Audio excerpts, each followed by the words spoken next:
الله وحده لا شريك له وأشهد أن محمدا عبده ورسوله الذي لا نبي بعده.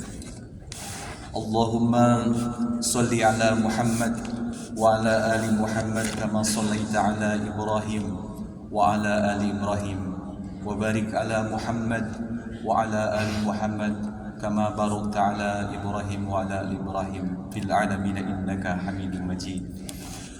Masyarul muslimin, sidang salat zuhur jamaah Masjid Al-Jabar rahimakumullah.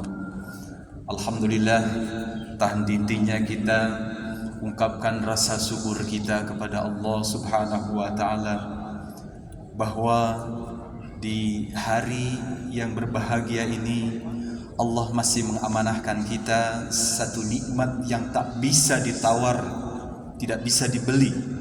Nikmat tersebut adalah nikmatul iman wal Islam.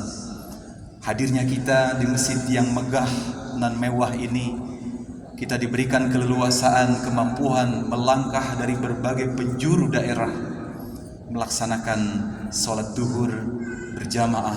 Tiada lain yang menggerakkan kita adalah keimanan kita pada Allah Subhanahu wa taala. Semoga hadirnya kita ke tempat yang mulia ini sebagai wujud bahwa iman kita masih ada dan hadir dalam diri kita. Ikhwatu iman rahimakumullah, berbicara iman ini adalah sebuah tugas yang berat, karena iman merupakan pondasi utama. Bahkan iman adalah dakwah selama 13 tahun lamanya baginda Rasulullah sallallahu alaihi wasallam di kota Makkah Al-Mukarramah. Ikhwatu iman rahimakumullah, berbicara iman adalah energi yang menggerakkan setiap kebaikan amal yang kita lakukan di muka bumi ini. Iman adalah penghubung hamba kepada Allah Subhanahu wa taala. Maka baginda Rasulullah sallallahu alaihi wasallam, saking pentingnya iman hadir dalam diri kita, satu dari sekian kekhawatiran baginda Rasulullah sallallahu alaihi wasallam, beliau sampaikan, ma akhafu ala ummati illa du'fal yaqin.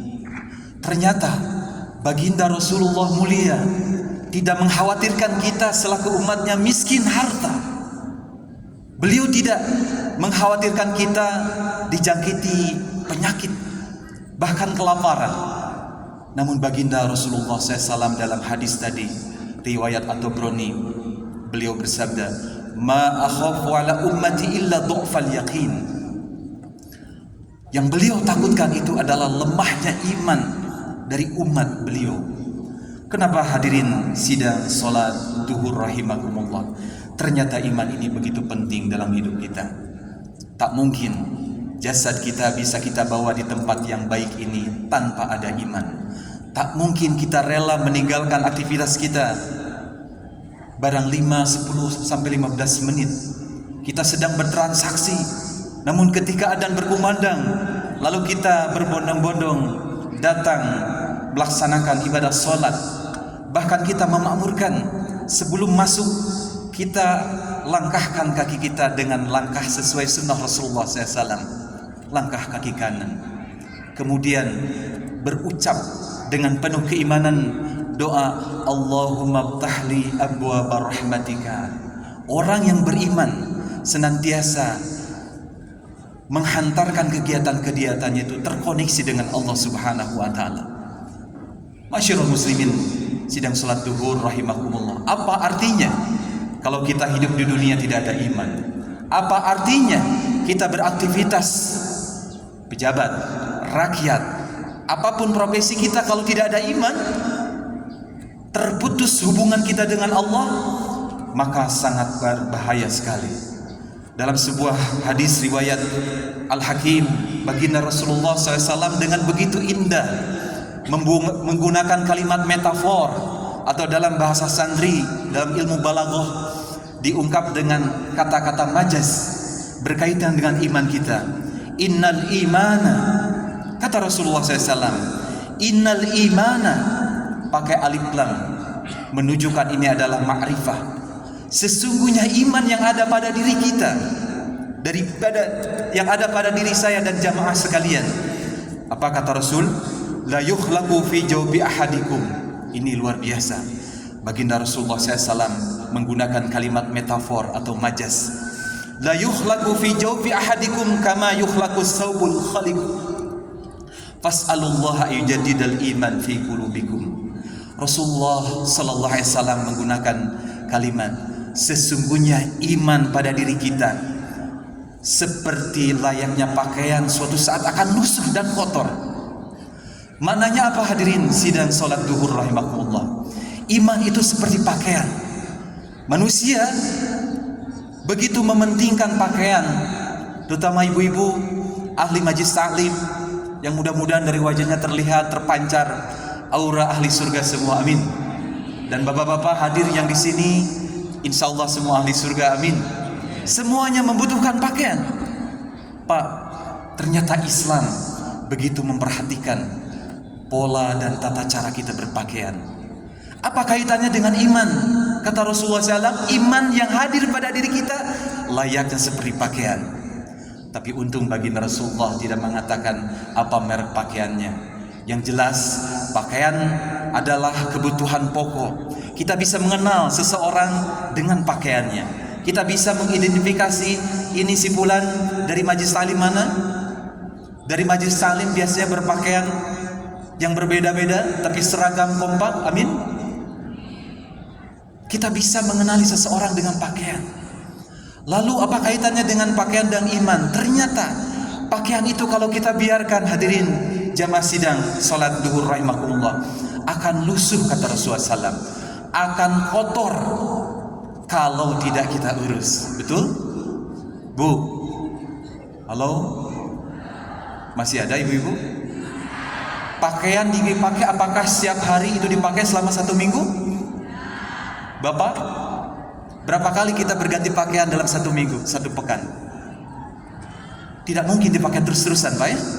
Dan bila pakaian itu dipakai terus tanpa ada penanganan untuk di laundry, dicuci, maka pakaian itu secara alamiah akan kotor. Maka iman pun kalau dibiarkan, ini akan terjadi kelemahan atau kekotoran iman. Lalu apa hadirin sidang salat duhur rahimakumullah? Ketika iman itu sudah lemah, iman yang dikhawatirkan oleh baginda Rasulullah SAW, jangankan hilang, lemahnya iman ini akan memberikan dampak yang luar biasa. Setidaknya baginda Rasulullah SAW menyampaikan 3 hal apabila iman itu lemah bahkan hilang di dalam kehidupan kita. Yang pertama, kita akan hidup seperti kapas yang terbawa oleh angin, terombang-ambing, tebuguh juntrungana, tergantung angin membawa kemana.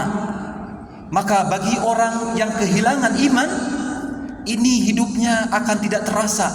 Tahu-tahu tua, tahu-tahu tiada. Dan rasa-rasanya kita ini masih muda, kita masih ABG, tapi ketika kita melihat cermin, wow, kita berubah. Maka kalau tidak ada iman, kata Rasulullah SAW, hidup kita ini seperti kapas yang terbang dibawa oleh angin. Yang kedua, kalau tidak ada iman di dalam hidup kita, maka hidup kita ini seperti rumah laba-laba. Al-Quran menjelaskan bahwa rumah yang paling rentan untuk rusak, entah angin atau dengan benda yang lain, adalah rumah laba-laba. Maka kalau tidak ada iman di dalam diri kita, kita akan hidup hampa, mudah rusak, mudah hancur. Yang kedua, iman itu ternyata kalau tidak hadir di dalam diri kita, maka jiwa kita ini akan kosong. Mau apa kita laksanakan kegiatan dari hari ke hari? Nah, ikhwatu iman rahimakumullah. Maka dari ini perlu kita menyadari bagaimana penyebab iman itu bisa lemah. Syekh Al-Munazid, beliau seorang ulama dari Timur Tengah, kelahiran Suriah, berdarah Palestina. Tadi imam mendoakan orang-orang saudara-saudara kita di Palestina. Kemudian berdarah Saudi Arabia. Beliau merumuskan lemahnya iman itu ada beberapa hal. Namun dalam kesempatan ini kita ambil 3 saja. Yang pertama adalah lemahnya iman itu boleh jadi karena hal yang pertama, al-ibti'ad anil ajwa'i al-imaniyah fatratan tawilah. Kalau kita sudah menghindari, ada jarak, riung-riung, kumpulan-kumpulan yang jauh dari nuansa keimanan, jauh dari membicarakan tentang akhirat, maka hati-hati, boleh jadi iman itu akan memudar, boleh jadi iman itu akan hilang, naudzubillah. Lalu kata Syekh Al-Munajjid, al-ibti'ad anil qudwah as-salihah, jauhnya dari qudwah soleh. Bu, di rumah punya anak, punya cucu, kalaulah susah untuk diajak sholat, jangan menyalahkan orang lain. Boleh jadi di tengah keluarga kita tidak hadir sosok qudwah yang solehah. Tidak perlu kita memarahi gurunya di sekolah. Boleh jadi kita orang tuanya lupa menjadi qudwah as-solehah. Maka kata Al-Munajjid, kalaulah hilang, bahkan kita menghindar dari qudwah as-solehah, maka ini berpotensi lemahnya iman hadir dalam diri kita, naudzubillahi min dzalik. Yang ketiga adalah tulul amal, bagaimana berangan-angan terhadap dunia, seueur ngalamun, maka ini pun berpotensi lemahnya iman. Maka hadirin sidang salat duhur Masjid Al-Jabar rahimakumullah, mari kita pupuk iman kita, mari kita jadikan setiap momentum, apapun aktivitas kita, iman kita ini tingkatkan sehingga menjadi iman yang benar-benar diharapkan oleh Allah Subhanahu wa taala. Iman seperti apa yang akan meningkat dan apa yang menjadikan sebab meningkatnya iman? Yazidu bit ta'ah wa yanqusu bil ma'siyah. Ibu, nikmat tidak berkumpul di Masjid Al-Jabar? Bapak, nikmat tidak berkumpul di Masjid Al-Jabar? Salat nikmat tidak? Kalau tidak ada iman, tidak mungkin ada ungkapan nikmat. Kita melangkah masuk ke masjid, langkahkan kaki, tong rurusuhan bu, baca doa. Masuk ke masjid kaki apa?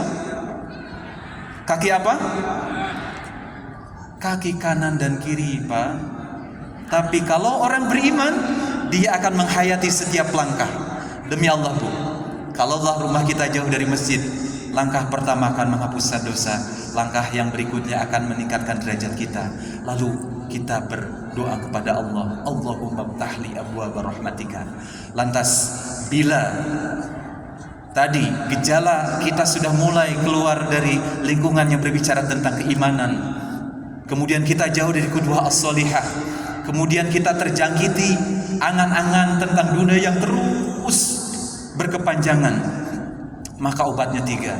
Mari kita dawamkan tilawatul Quran, karena Quran adalah nurun mubina. Quran adalah sebuah energi yang bisa memupuk iman kita. Quran adalah kalamullah. Bagaimana Quran bisa menyinari kehidupan kita sehingga iman kita terus terkoneksi, terhubung dengan Allah Subhanahu wa taala. Yang kedua, mari kita perbaiki salat kita. Dalam Al-Quran, iman akan mengarahkan keselamatan dan kesuksesan. Surat Al-Hajj 77. Pastikan, ya ayyuhalladzina amanu, kita dalam barisan orang beriman. Irka'u wasjudud, perbaiki kualitas salat kita, ruku dan sujud kita. Wa'budullah, aktivitas apapun laksanakan dengan niat karena Allah Subhanahu wa taala. Waf'alul khair, dalam tafsir At-Tabari dikatakan waf'alul khair adalah tingkatkan akhlakul karimah, la'allakum tuflihun, agar kita menjadi orang yang sukses. Maka yang kedua, obat manakala kita terjangkiti gejala-gejala pelemahan iman, segera kita perbaiki sholat, segera kita ke masjid. Dan yang ketiga adalah perbanyak doa. Mari kita berdoa kepada Allah Subhanahu wa taala. Doanya terdapat di dalam Al-Quran dan sering didaungkan oleh baginda Rasulullah SAW. Doanya sangat pondok dan mari kita bacakan bersama-sama. Allahumma la tuzigh qulubana ba'da id hadaitana wa hab lana min ladunka rahmah. Cukup pendek. Ya Allah, jangan Engkau hilangkan kenikmatan iman yang telah Engkau berikan kepada kami, dan mudah-mudahan kita yang hadir diberikan kekuatan lahir serta batin sehingga iman kita dari hari ke hari semakin meningkat, dibarengi dengan amal soleh di tengah-tengah keluarga kita dan lingkungan kita. Mudah-mudahan Allah memberikan hidayah kepada kita agar kita terus menjadi pribadi yang baik, pribadi yang diridhoi oleh Allah, dan suatu saat Allah perkenan kita kita di akhir masa kita mengakhiri di dunia diberikan gelar husnul khatimah. Rabbana la tuzigh qulubana ba'da idh hadaitana wa hab lana min ladunka rahmah innaka antal wahhab. Subhana rabbika rabbil izzati amma yasifun wassalamu alal mursalin walhamdulillahi rabbil alamin. Aqulu qouli hadza wastaghfirullaha li wa lakum. Assalamualaikum warahmatullahi wabarakatuh.